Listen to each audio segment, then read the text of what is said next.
After you've completed the required tasks, which I'm certain will prove useful in finishing your field guide, attend my class to learn the new spell. Afterwards, we will discuss your progress thus far in the term.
My mother would like to speak with me. I believe she has learned about some of what we've been up to. I'm hoping she may be easier on me if you are there. Can we meet at the Three Broomsticks? It may finally be safe since we rescued the dragon from Horntail Hall.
Handy resource indeed, your field guide. I'm most pleased to be included.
So frustrating.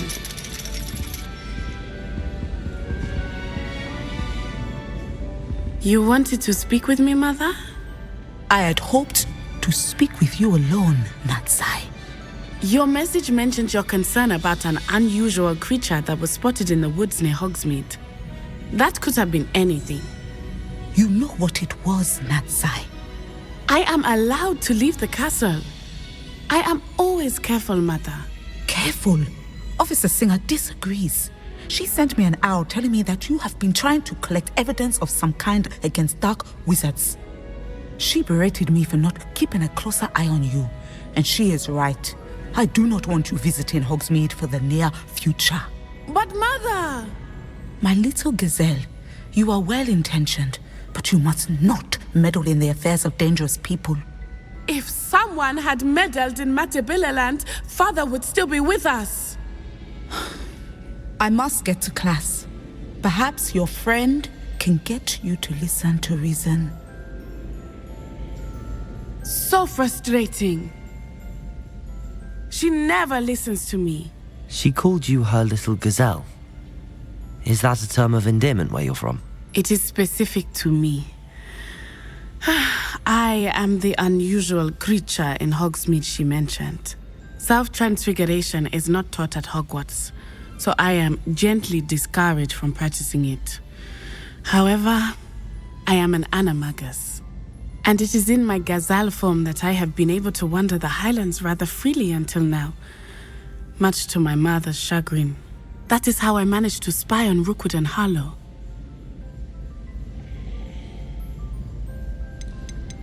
How does it feel to transform into an animal? Well, the first time it can be a bit unnerving. I felt a kind of searing pain and a strong double heartbeat. But it gets easier the more you do it. I no longer feel any pain, and I must say, I find a sense of comfort in the double heartbeat. And I love being able to view the world from a different perspective.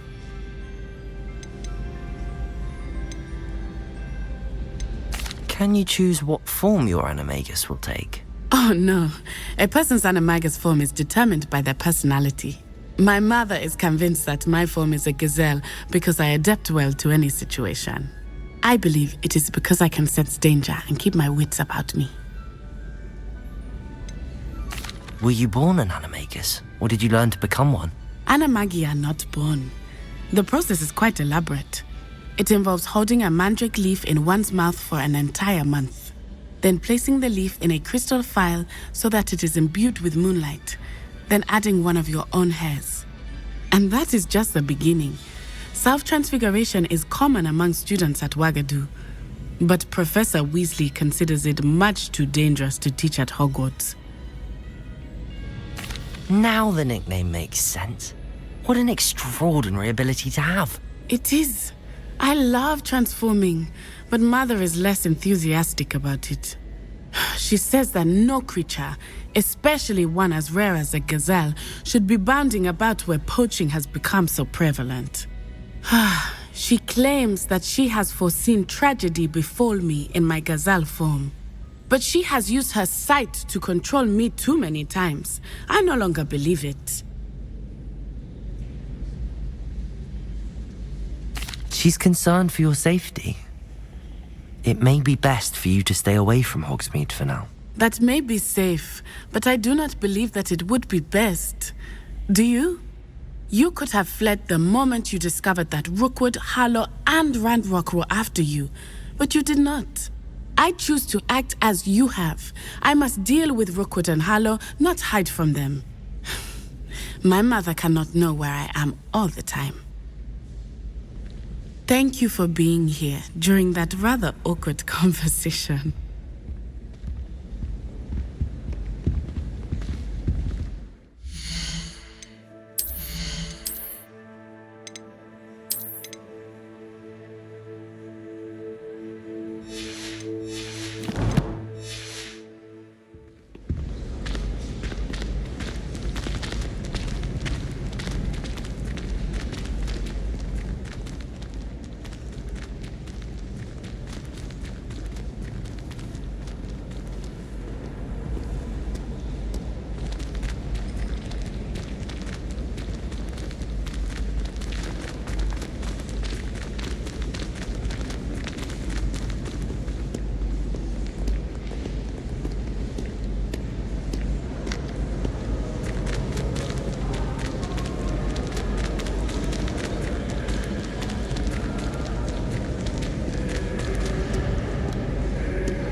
There's only one common room that everyone wishes they could get in.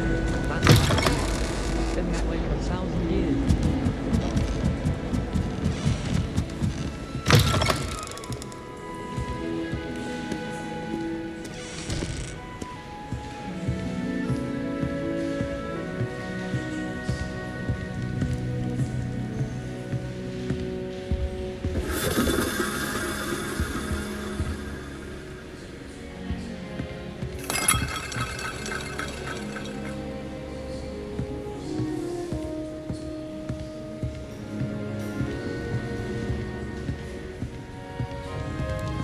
Perhaps the book Professor Weasley wants me to get is upstairs.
No one sends me owls. Can't remember the last time I got one. Not even on my birthday.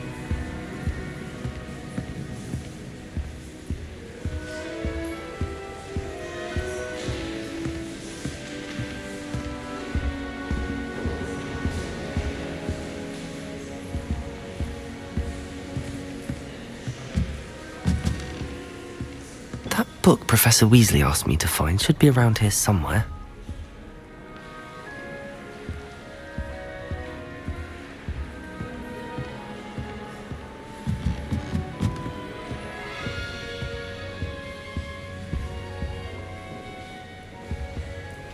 Looking for the book. Professor Weasley asked me to, get something from that book. May I have it? Did she now? I'll give you this book if you humour me by answering a few questions from my quiz. Quiz? Some people call bits of knowledge trivia. I would argue that no knowledge is trivial. Hence, I have created a small quiz, just for fun, focusing mainly on the lore of the wizarding world. None of the other students will try it, no matter how many times I ask. They all say they have enough with schoolwork. Ugh, they don't value knowledge the way I do. Surely you're interested. I'll even start you off with a few of my easiest questions. If that's the only way I can convince you to give me that book, then let's get it over with. Splendid! Just a few questions and then I'll hand over this book. Let us begin. Before the invention of the golden snitch, which magical creature was used in a game of Quidditch? The Golden Snidget. Correct! The Snidget was first introduced to Quidditch in 1269 by a wizard named Barbarous Bragg. Sadly, they're thought to be extinct. Next question. Which potion is commonly referred to as liquid luck? Felix Felicis.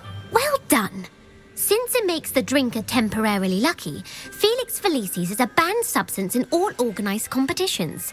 The tale of the three brothers involves which magical artifacts? The Deathly Hallows. Correct. According to Beedle the Bard, the Deathly Hallows consists of the Elder Wand, the Resurrection Stone, and the Cloak of Invisibility. Which ball in Quidditch is the largest?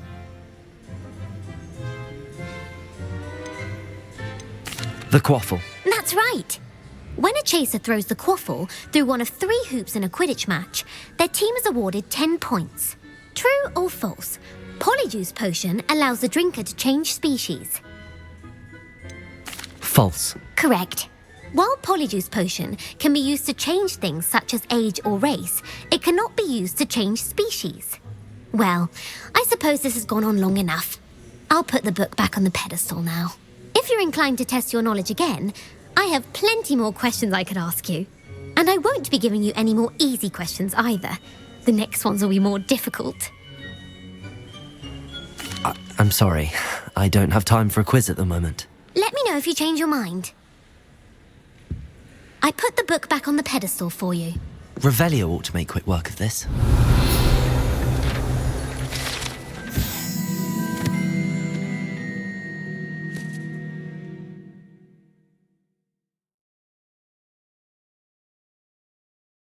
Professor Weasley's tasks are complete. I should attend Transfiguration.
It's a relief to finally have an answer as to why that portrait was empty.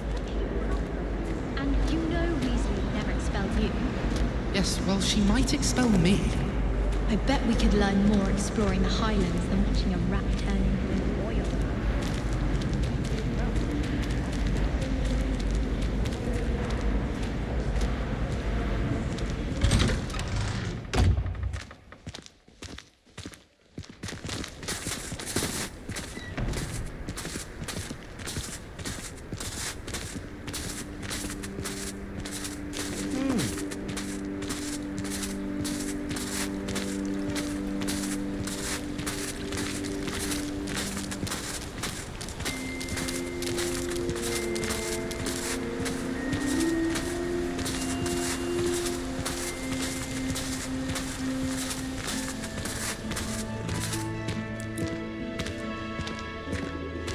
I heard Professor Weasley transfigured the book with all her test answers into an owl to stop students from cheating. Taking owls a bit too literally, if you ask me.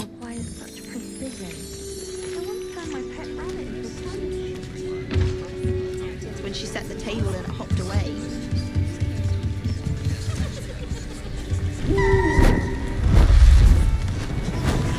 Beautiful.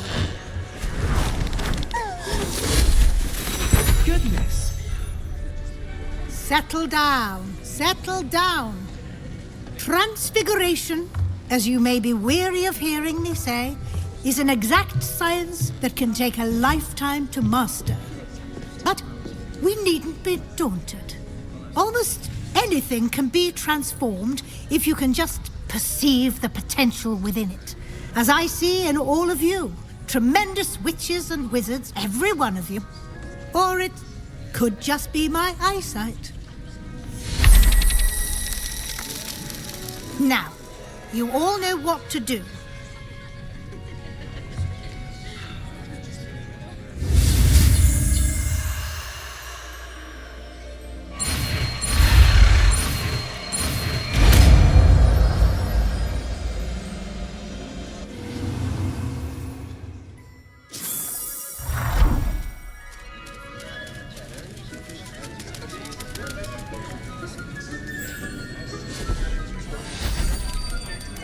Beautifully done.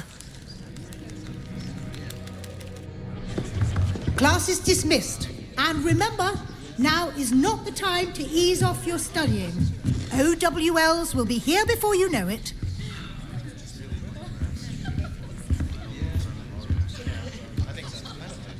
You wanted to discuss my progress so far this term, Professor? I did. You seem to have had no trouble in getting up to speed. And frankly, excelling in your schoolwork this year. Thank you, Professor. The extra assignments have been helpful. As I suspected they would be.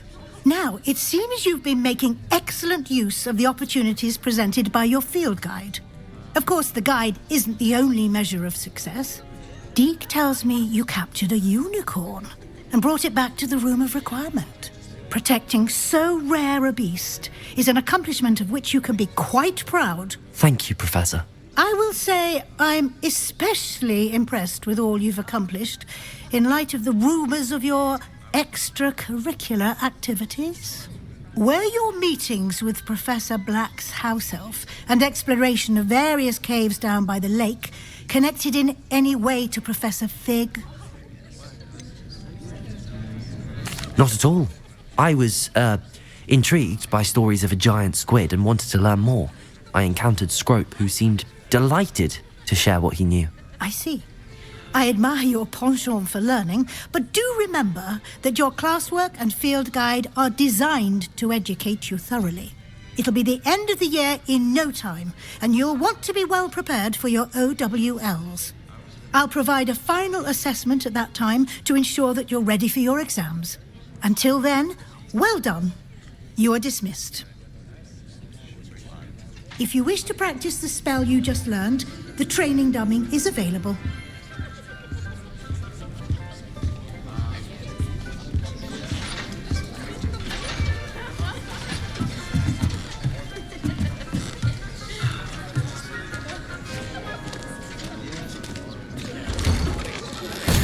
Since our visit to Feldcroft, something dawned on me about the triptych.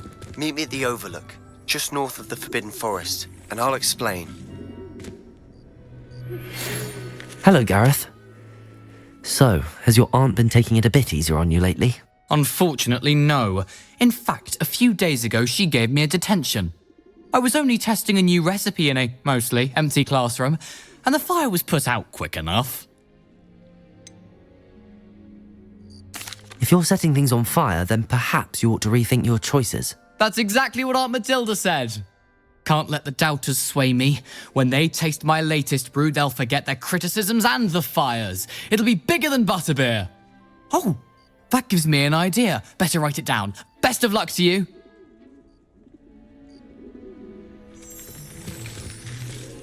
Not sure why I should have to pay for fizzing whizbees from a tunnel that anyone could have found. But oh well.